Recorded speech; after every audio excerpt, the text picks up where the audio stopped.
good evening and welcome to another episode of the Global Business Insights podcast. I'm joined once again by my partner in crime, Charlotte de Brabandt. We're on episode 5 of the Hyper Leadership series, series 8 of the Global Business Insights podcast. Please go back and listen to the episodes if you haven't already. This episode is about adaptive leadership in complex systems. So we're carrying on from the last episode where we talked about cognitive resilience and how to reduce that mental load. We're now going to get further into things and look at how leaders can actually adapt to that when they're working with complexity. So I'm going to dive straight in. Charlotte, welcome. Why, in your opinion, then, do traditional leadership models struggle so much with complexity? Yeah, well, let's dig right into it. So these traditional models are built on linear thinking, clear cause and effect relationships. And I've seen also predictable outcomes and controllable variables, if you want to say. But these complex systems don't behave that way. Small actions can trigger disproportionate effects, and outcomes often emerge rather than being directly caused. So leaders trained in linear models try to control complexity, which usually makes things worse. So hyper leadership accepts complexity and focuses on influencing conditions rather than dictating outcomes. Okay, so this episode focuses primarily on adaptive leadership, which is an element of the hyper leadership model that we're exploring here. So what does adaptive leadership actually look like in practice, do you think? A good question. Adaptive leadership is, in a way, experimental by nature. Leaders, they act, they observe, they learn, and they adjust continuously. So instead of asking, is this the right plan? They ask, maybe, what are we learning and how should we adapt? So this requires a bit of more curiosity. Hyper leaders, they are comfortable saying this is our best hypothesis right now and updating it as new information emerges. Okay. How do leaders, do you think, prevent that adaptive leadership from turning into absolute chaos? Oh yeah, good question. Especially that chaos element in these very uncertain times at the moment. By providing, I think, these clear constraints. Adaptation, it doesn't mean anything goes.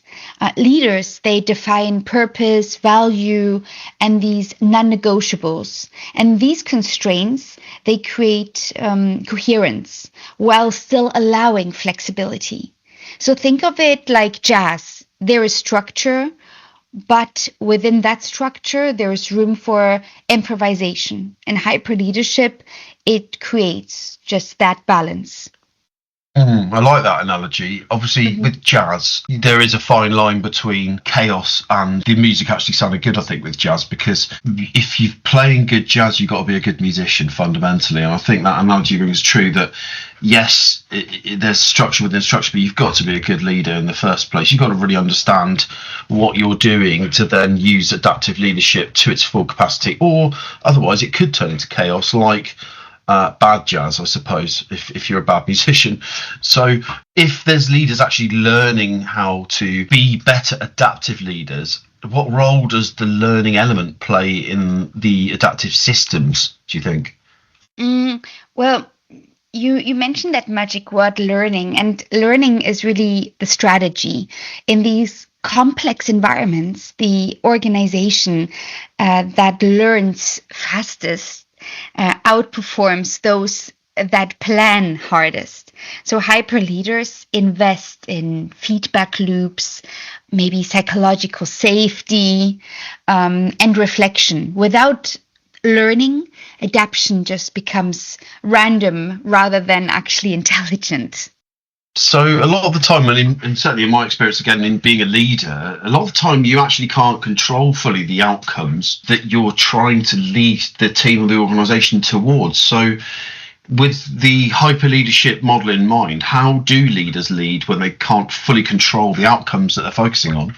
I mean, they focus on I would say, shaping the environment. We have, in my leadership experience, I've seen shaping means having incentives or information flows and relationships. So leadership, it shifts from command and control to context setting.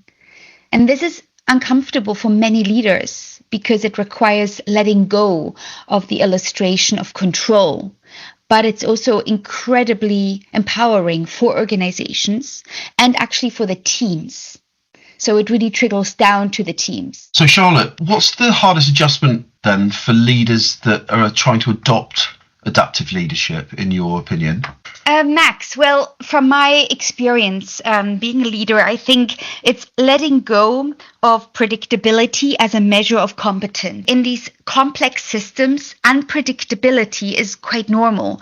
And hyper leaders, they then go out and redefine success as learning and progress, not certainty. Excellent. Thank you, Charlotte. That's been a great episode, and it's again taken us further into the hyper leadership model. Episode 6, we'll be talking about trust, transparency, and radical accountability. Look forward to seeing you on that episode, and thanks once again to you and all our listeners. Thank you, Max, and thank you to our listeners for being there.